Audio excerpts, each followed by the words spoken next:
Ladies and gentlemen, today on the program, a voice from deep inside the quarantine chamber. That's right, kids. I was in Mexico recently, which means I am voluntarily self-isolating because that's my duty to the nation. But we're going to talk about the virus. And we're going to talk about a reminder I got to be generous about people. And I'm going to make some suggestions about inspiration and entertainment. And the first suggestion I'm going to make is for our old friend Denny. Hey, Denny boy! Roll intro!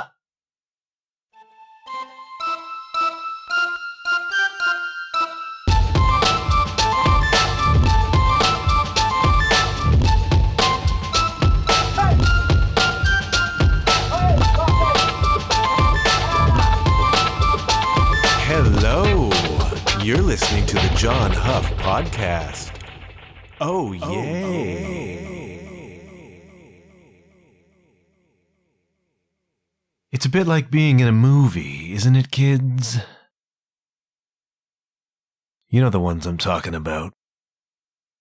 Two people in a car at a stoplight.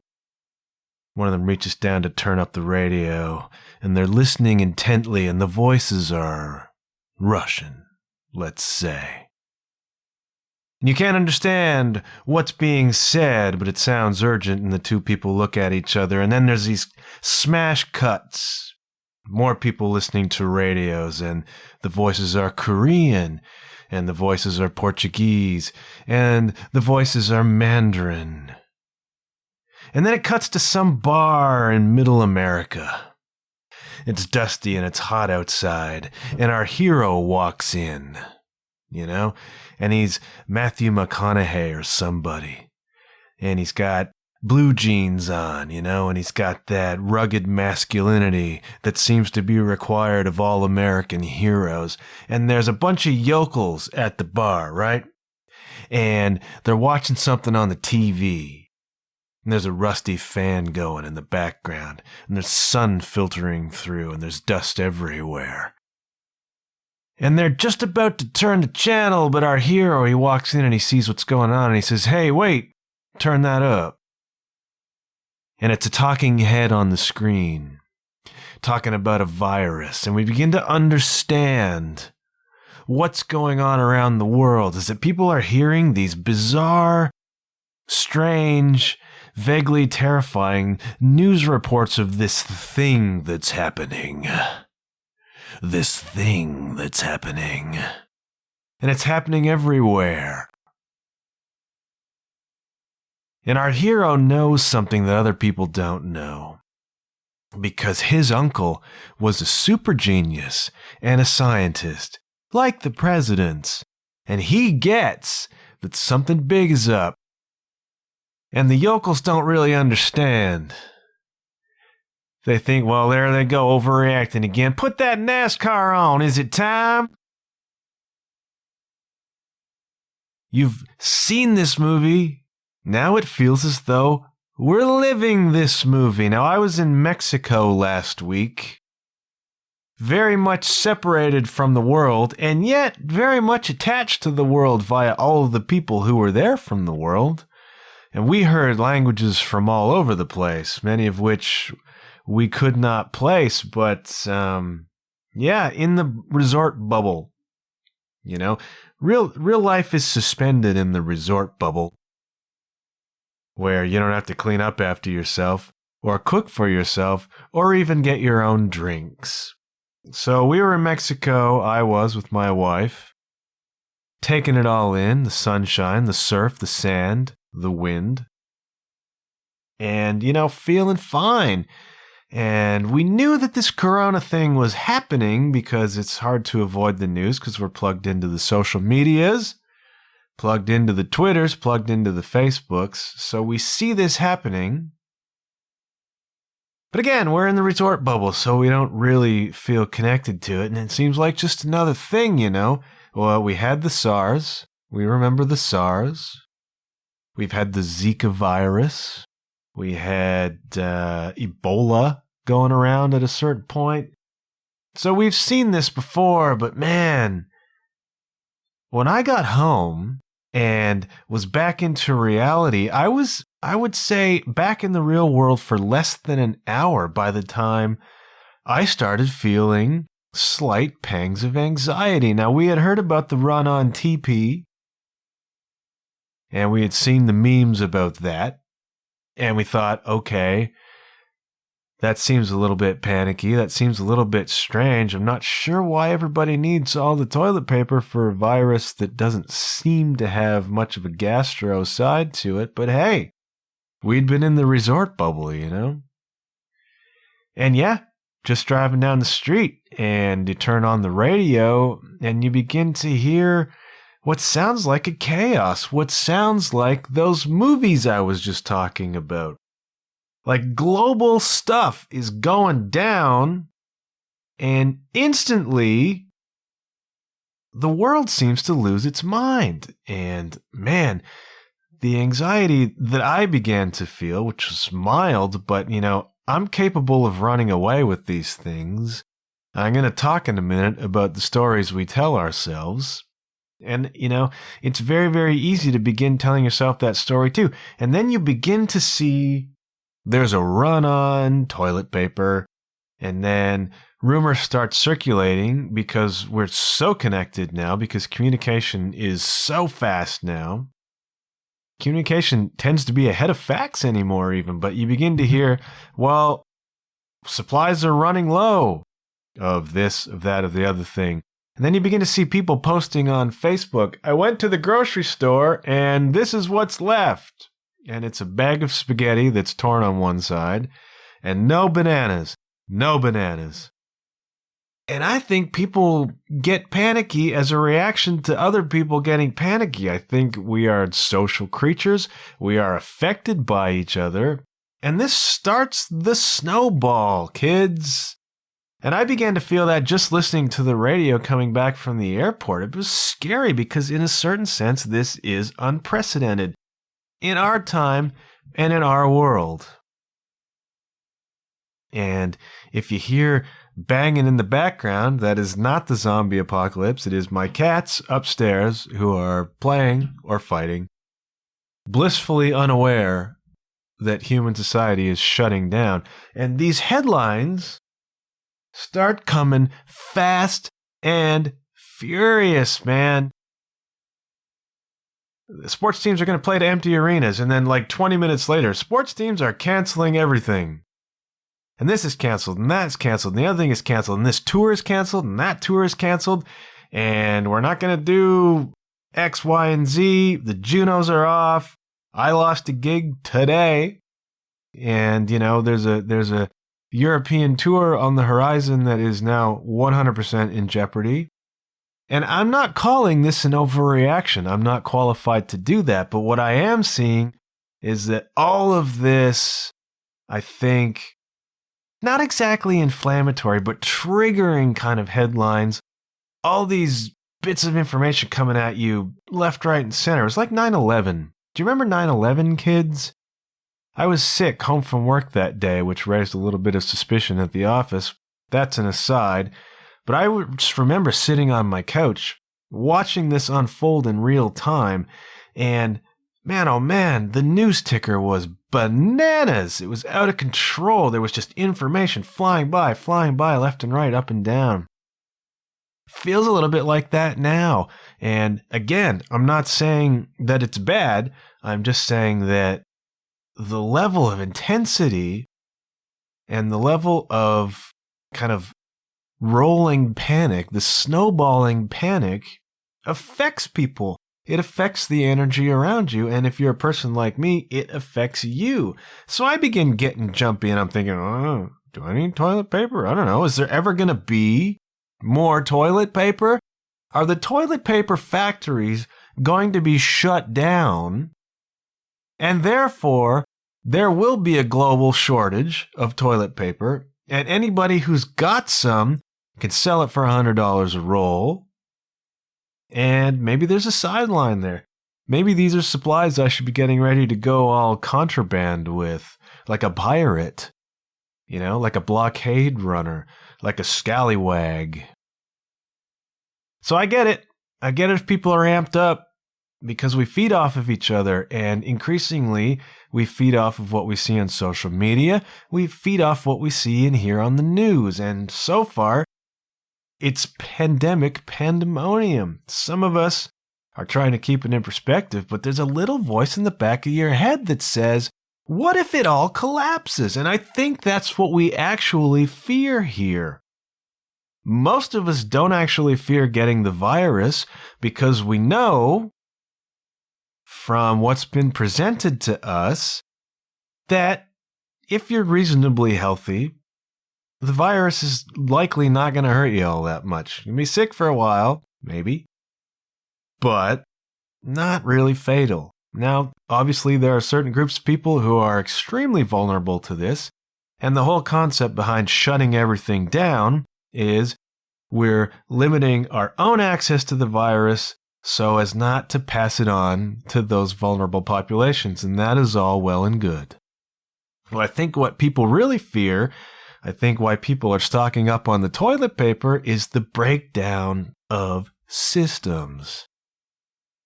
Because we watched The Walking Dead, and we watched Zombieland, and we watched 8 million zombie movies where systems break down.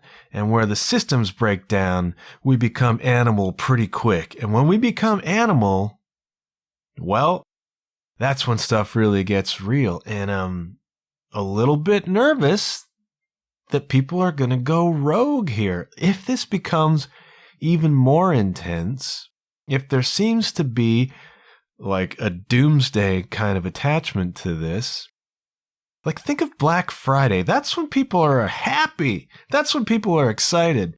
Think of the opposite, but add Black Friday kind of intensity, and you get who knows what. So I think people are afraid of the breakdown of systems, and I can't assure you that there won't be a breakdown of systems. Probably there won't be, but I can't guarantee it. Who am I? I'm an almost anonymous person on a podcast. But I'll tell you this. I've done enough crisis communications to know that somebody, somewhere in a position of power and influence and authority ought to be trying to reassure us. And I have not seen a lot of that so far. Except from scientists and medical professionals whose job it is to deal with global pandemics and odd viruses, who say, wash your hands, stay home, and keep an eye on your symptoms. Everything will be okay. Nobody listens to them because they're fake news. We've so undermined the credibility of science that we don't listen to the science people anymore. We listen to the president because his uncle was a quote-unquote super genius. So that's where we're at, kids. We got the coronavirus, and we got to stay home. We got to avoid large gatherings, and that's okay.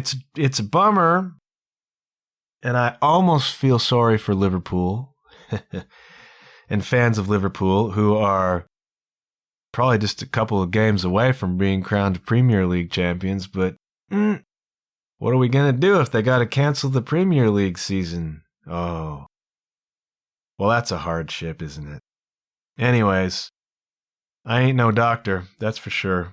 And I think it's important for us to listen to the ones who are and the experts and to just try and calm down about this. But man, the hysteria seems to be gathering momentum like a forest fire. And that's not okay because the people in authority need to be reassuring us that there are supplies, that we're doing a precaution.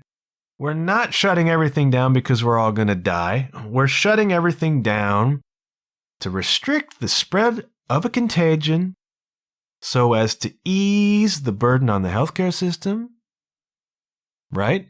Because if we're all just out there getting it and we all wind up in the hospital, we can't cope with that.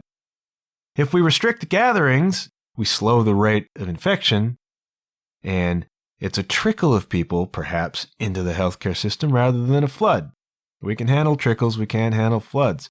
So we're taking this precaution to protect the most vulnerable, to make it manageable from a healthcare perspective, and everything's going to be fine in a couple weeks or a month or 6 weeks, whatever it takes. And we may lose Euro 2020 until next year.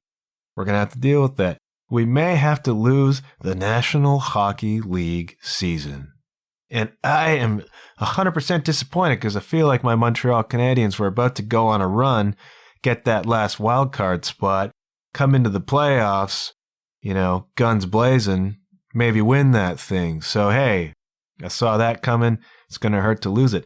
I'll tell you what is actually happening and has been lost, at least temporarily, is the Sarah Harmer concert that I was going to go to.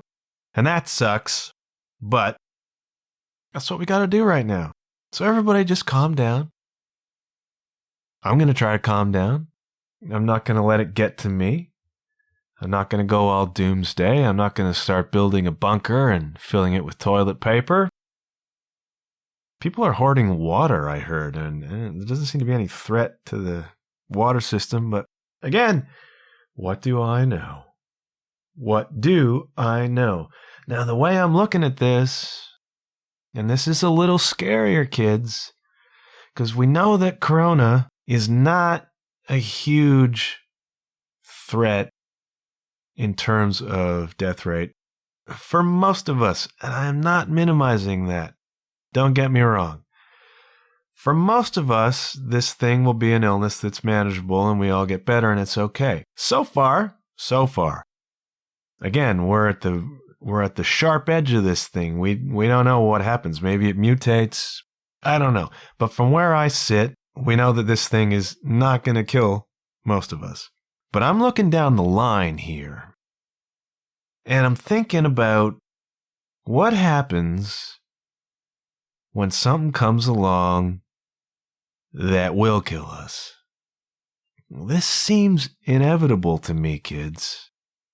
Because stuff seems to be coming out all the time. There's all these new things. And where are these new things coming from? I don't know, you might be able to trace it to China or some other part of the world. That's not what I'm talking about. I'm talking about how are these things happening? What's breeding out there to create these things? And sooner or later, something's going to come along that's really heavy, genuinely dangerous to everybody. And then what's going to happen? Now let's go back in time, kids. 100 years-ish. To 1918, 1919, 1920, and a little problem, a little issue, a little trouble called the Spanish flu. Do you know about the Spanish flu? Now, years 1914 to 1918, the powers of the world spent 4 happy years murdering each other on horrendous battlefields all over Europe and the Middle East and some other parts of the world. 20 million-ish people were killed in what came to be known as the Great War, World War I, the First World War. The big one. A moment in history with which I am fascinated, and I've talked about that before. Now, that's bad. 20 million people died. That's the worst thing we'd ever seen to that point in time. The year after, 1919, things went bananas with something called the Spanish flu. Now, people got this thing, and they took it home with them from the battlefields of Europe, and this thing spread like wildfire around the world. Upwards of 500 million cases, 500 million kids, and that weren't on a planet with 7 billion people on it. Up to 50 million of those people were killed by the Spanish flu. 50 million people killed. Now, Spanish flu comes along in 2020. We're much better equipped to handle that. We got more powerful drugs. We got better medicine. We got better facilities. That's not going to happen to that rate, again, if it breaks out, in the first world or whatever. I'm not trying to get weird here. I'm just saying we can handle it better now than they could handle it then. But What if the 2020 version of the Spanish flu comes along? I don't know what that is. The Madagascarian flu, the Australian flu, I don't know. One of these crazy bird flus or swine flus, some super virus, some super bacteria leaking out of a chemical factory, like something on The Simpsons, comes along and it's actually capable of mass extinction of people. If we're freaking out and loading up the toilet paper now on the threat of coronavirus, what's going to happen when something really bad comes along? And I don't know, and that thought frightens me a little. The last thing we need in today's world in 2020 is more phantom fears. But I'm thinking about that, kids. I don't like it. I'm thinking about it. And what do you do? What do you do in a fearful world? Well, you prepare yourself as best you can, I suppose, for that sort of thing without losing your mind. It's easy to become obsessed with dark fears. And we're fed fear every day in the press. And I talked about this when I talked about Tom Papa's special recently. About turning off the news and keeping a barrier between yourself and the fear-mongering that exists in the world. I'm not talking about willful ignorance. I'm just talking about a protective barrier. Be informed, but don't be obsessed, and it's hard to do. And I think now about some superbug that comes along. I think about systems breaking down, and I think about hoarding the toilet paper too, but that is a caustic approach to the world. Although, there may come a time when it's a practical one. I don't know. We've seen The Walking Dead. We've seen zombie apocalypses, and you think, could that really happen? And how would you deal with it? I don't want to think about that, but it's on my mind. So what I'm going to suggest right now is that if you're feeling an overwhelm, try to keep some perspective. Try to find the good news. Try to find the uplifting things. Do not ignore what's sensible to pay attention to. Wash your hands. Segregate yourself. Segregate your kids. But try not to go overboard with projections on what could happen. Because in all likelihood, in a few weeks, this coronavirus thing will be through. And we'll go back to life. You remember Y2K? Remember Y2K, kids? Everything was going to turn at the stroke of midnight. Our great global princess was going to go all pumpkin and all hell was going to break loose and nothing happened. Okay? And now we laugh about Y2K.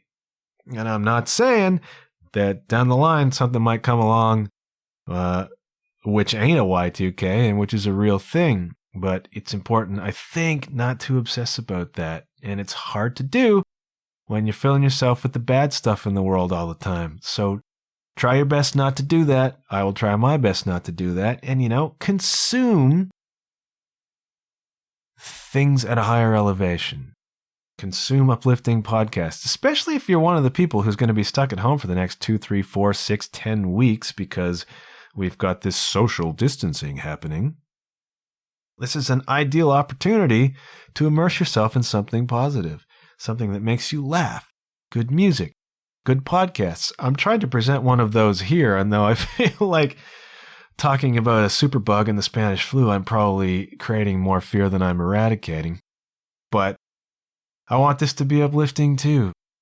And I think it's important to consume things that feed you. Things that feed you positively. Netflix, whatever. I'm going to talk about that in a little bit too. Now, something happened in Mexico that all on its own was relevant, but becomes especially relevant at this moment in time. And I'm going to tell you the story, kids, of the guy on the beach. Now, picture this if you can. If you've been to the tropics, this won't be hard for you. It's 8:30 in the morning, Mexico. On the Gulf. And my wife and I come down to the beach. And it's windy but nice. A few clouds in the sky, a low sun that's already hot. And the waves are crashing in from the Gulf onto the shore. And you can hear that. Can you hear that sound of the waves coming in and crashing? It was windy, the waves were big. And the little flag on the beach that says, don't go in the water unless you want to drown, is on full red. But people are going in the water anyways. And we come down to the beach and we pick our couple of chairs, and we sit in them. But your boy here is one of the whitest men alive. He's a burner. He's a banner. And I don't do the heat well, okay? When I lived in Japan, it was subtropical, southern Kyushu, palm trees, humidity like a wet blanket, and your boy does not do well in those circumstances, okay? So it became pretty clear it was going to be a hot one, kids, and that's why you go there. That's fine. But your boy is going to need some shade, okay? And they have umbrellas on the beach. You got to set them up. And most of the week, they had not been letting people set them up because it was so windy that they were blowing over and hitting people in the head. And that ain't good for reviews on TripAdvisor, and that ain't good for business. But on this day, the wind was such that we could put up our umbrella, and ain't that terrific? So the dude came along, the dude on the beach, who helps people put up their umbrellas, and he helped us put up ours. Now, what was going on is that we were in the back row of chairs. You picture those loungers, they're white, plastic, all in rows on the beach. Very nice. A little table in between where you can put your margarita and your mojito. So we're putting up the umbrella, and the dude moves it to the foot of my recliner, but it's beginning to encroach on a couple of recliners in front of us, closer to the beach. And there's a couple on those recliners, and the dude from the couple makes a bit of a face and shakes his head and starts pulling his chair forward to accommodate my umbrella that the dude on the beach is putting there, not that I'm putting there. And the guy in front of me makes a bit of a sound, and it's obvious that he's agitated by this. And me, being a man of peace, not a conflict guy, like everybody to feel good. Apparently that's a Libran thing. If you're into that sort of stuff, I'm a Libra, very balanced, like to look after the people. Can't stand most of them, still like to look after them, okay?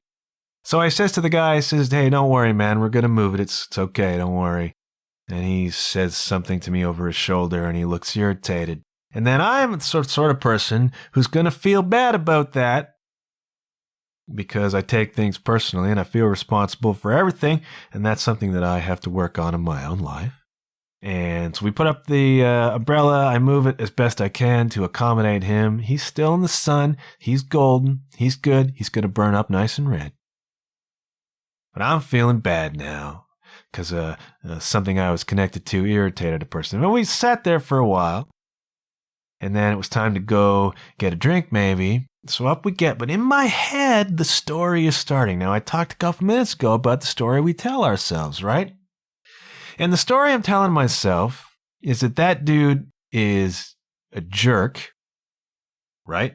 One of these guys, you know what I mean? You know the guys I mean. Just abrasive, difficult, wants things his own way, arrogant. And the story in my head is that this guy's a jerk, and he's down on the beach, and he's thinking about what a jerk I am. And I'm not a jerk. I'm a nice guy. And I got this conversation rolling in my head where I'm saying to him, look, dude, don't be mad at me. I'm one of the nicest people you're ever going to meet. I promise you that. We're good folks.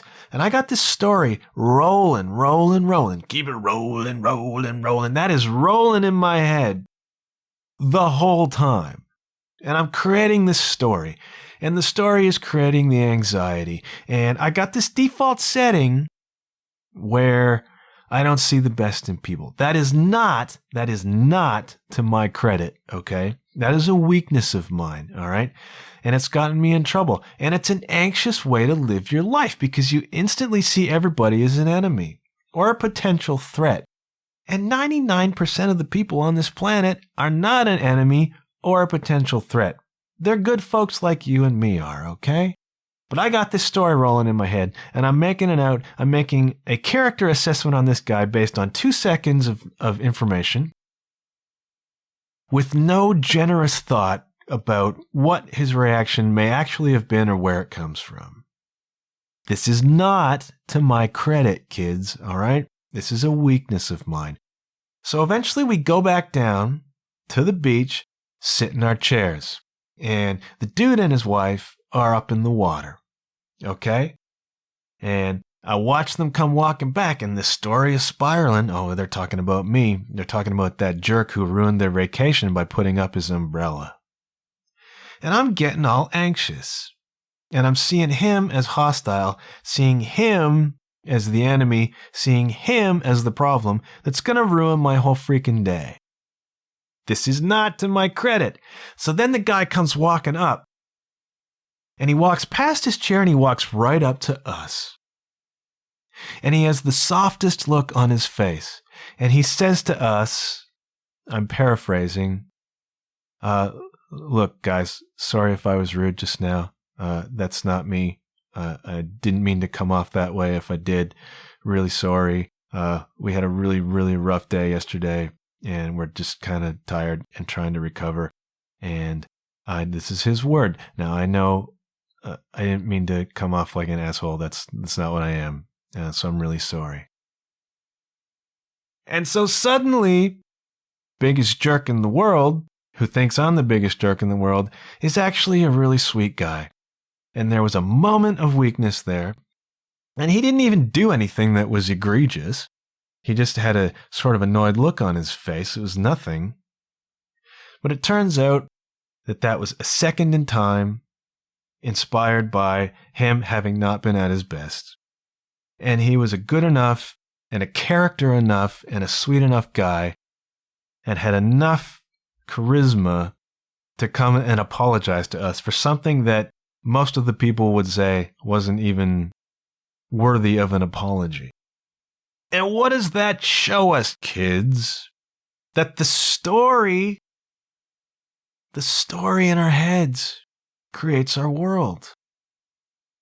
Now, if I was a wiser person, if I was a more experienced person, which I am now thanks to that, I would have taken a look at that scenario and been generous about the guy and thought, well, maybe he had a rough day yesterday.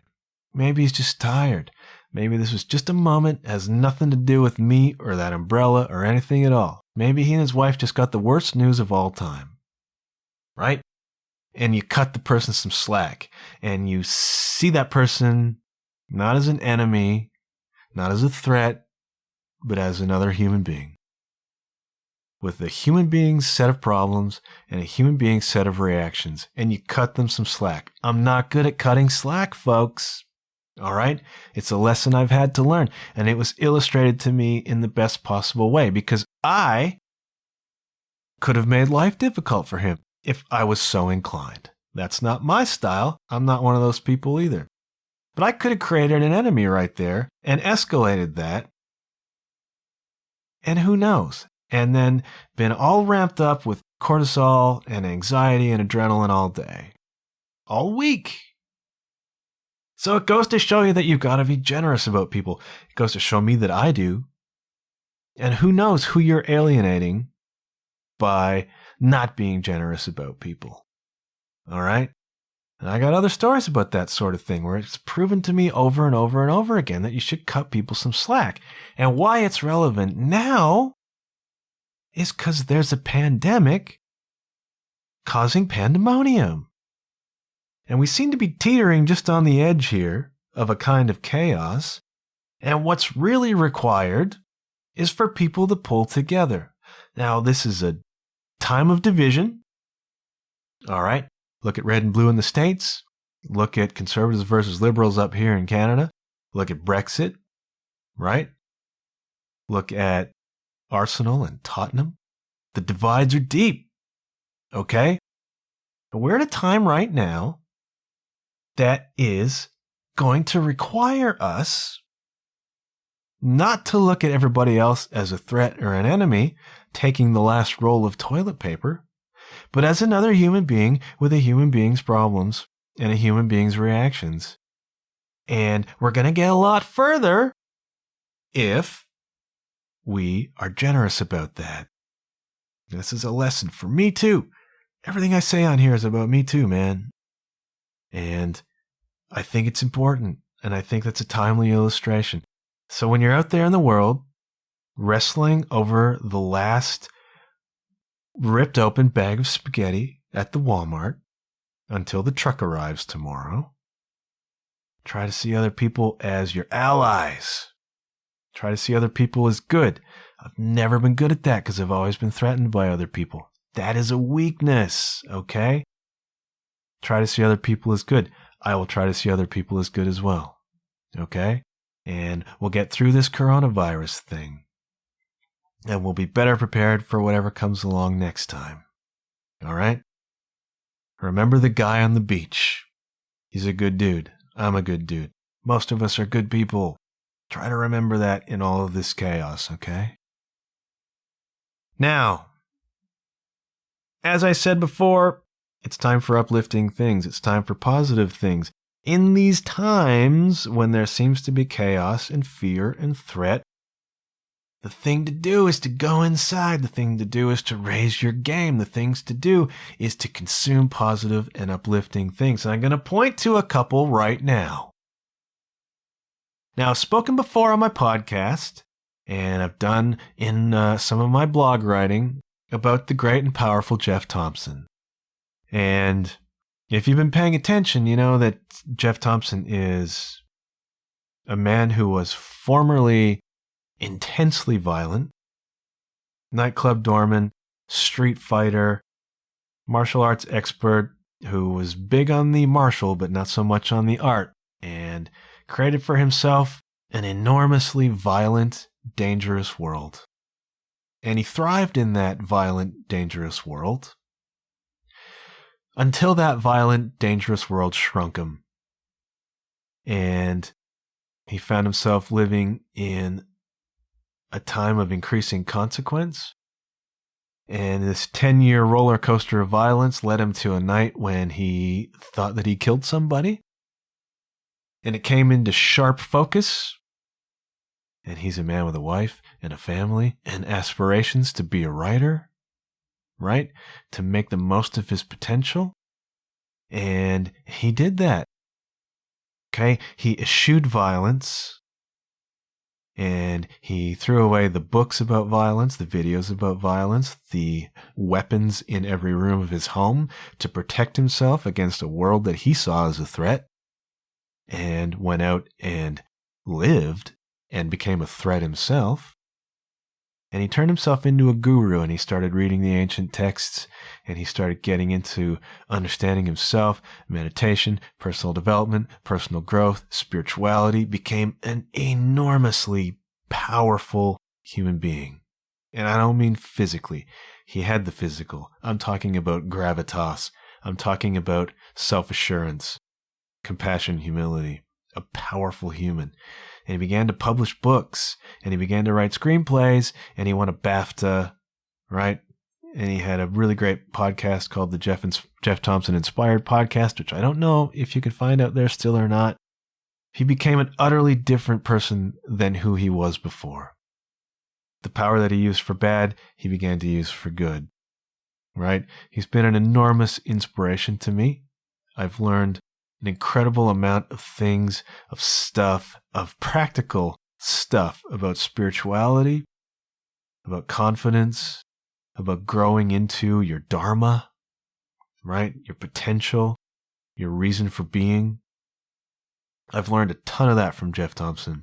And Geoff went away. He was very public for a long time, and then about 4 years ago, he just went away. Put up a post that said he's not doing his podcast, he's withdrawing from social media, he's withdrawing from public life because he's got stuff to work on.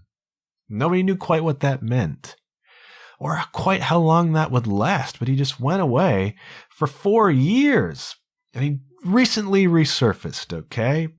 And he's releasing 2 new books in the spring, so he's been away, beavering away at those books, and He resurfaced on the Emma Guns Show, which is a podcast in the UK.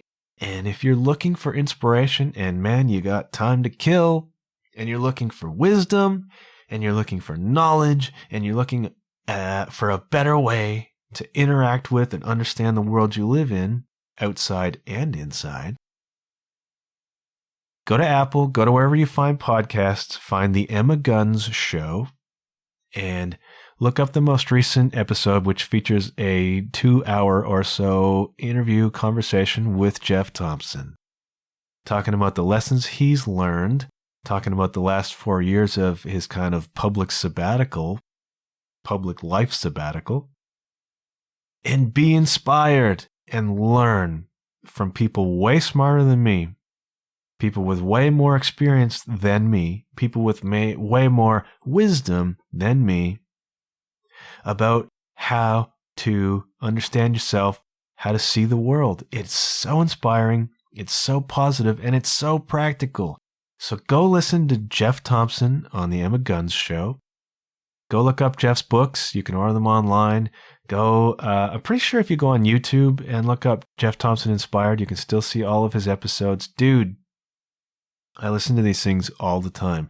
Now, I've made no secret about the fact that I go through stuff, okay?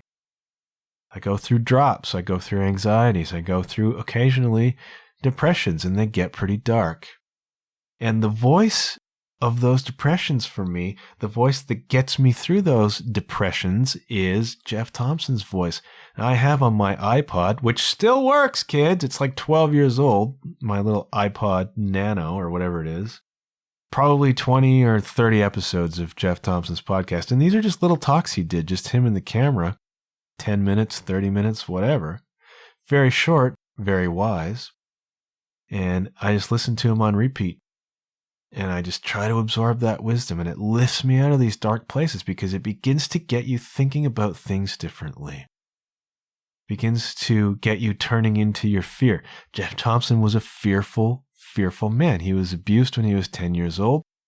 And from that, he learned that the world can't be trusted, that the world is full of monsters, and you have to arm yourself and go off in search of monsters to slay. So he was a fearful man, right?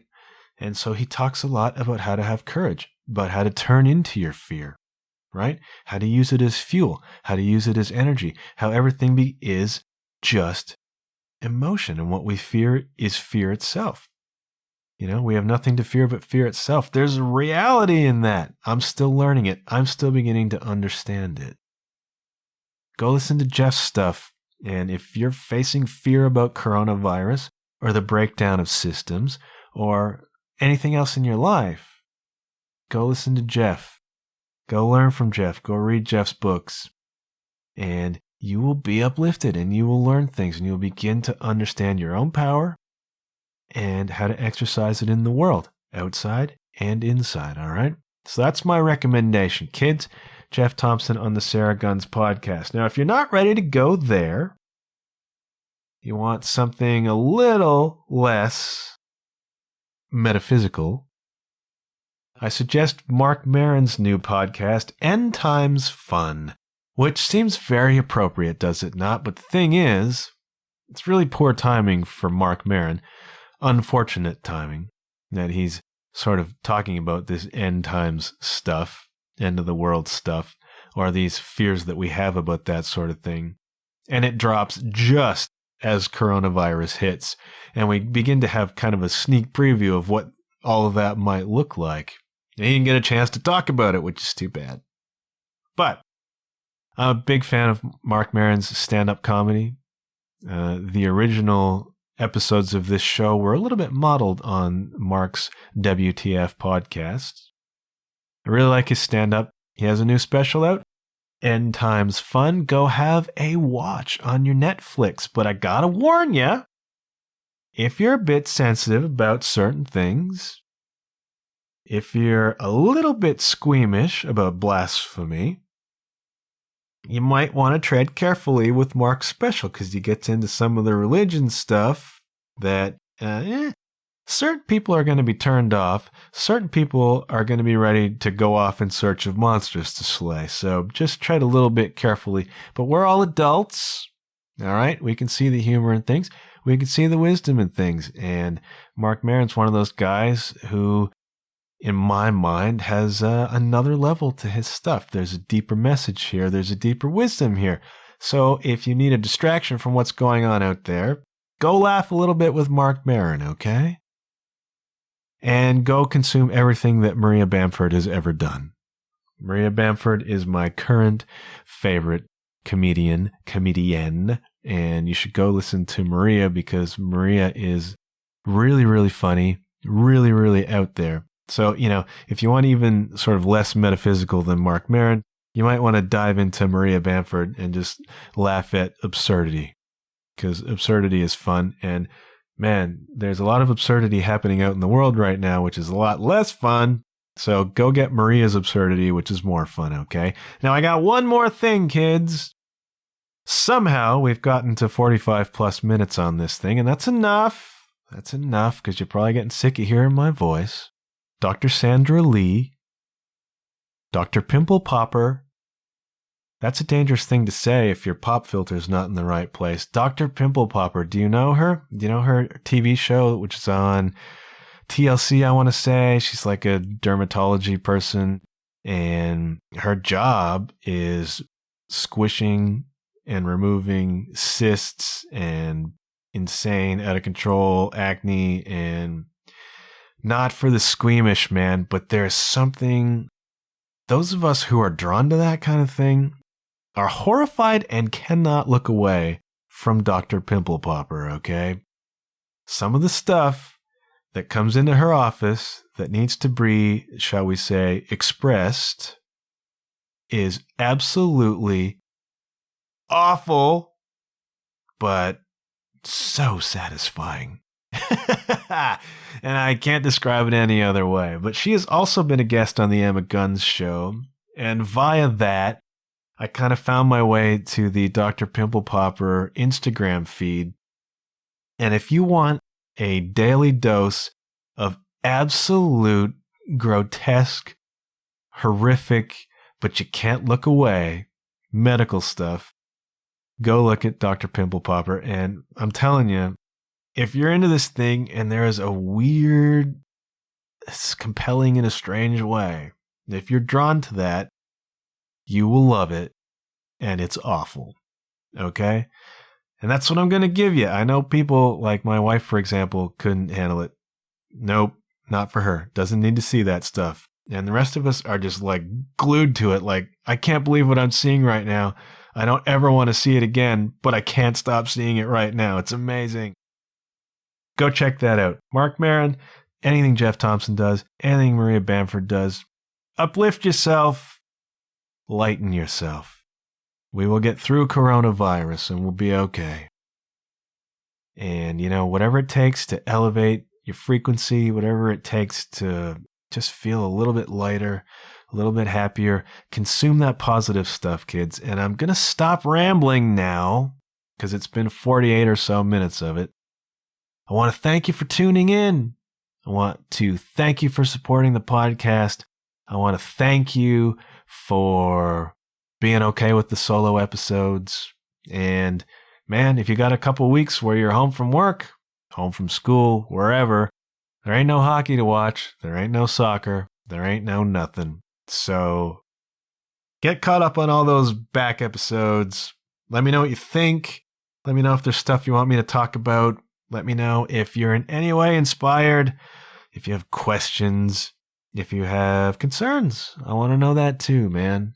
Hit me up. Go to my website, john-huff.com. Contact me there.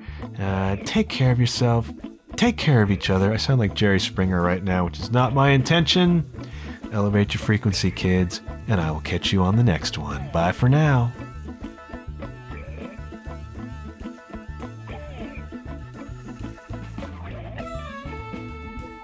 Thank you once again, gentle listener, for taking in today's show. If you want to know more about the program, go to www.john-huff.com. That's john-huff.com and click on podcast. You can also find the show on Facebook at The John Huff Podcast. If you're an Instagram person, you can find me at JW_Huff. If you're a Twitter person, you can find me at @JWSHuff. No matter where you listen to the show, please do me a big favor and leave a rating and review. Preferably a positive one. That's all the time we have for today, but I'll be back very soon. Until then, keep your wits about you, and remember, good things happen when you put yourself out there. Bye for now.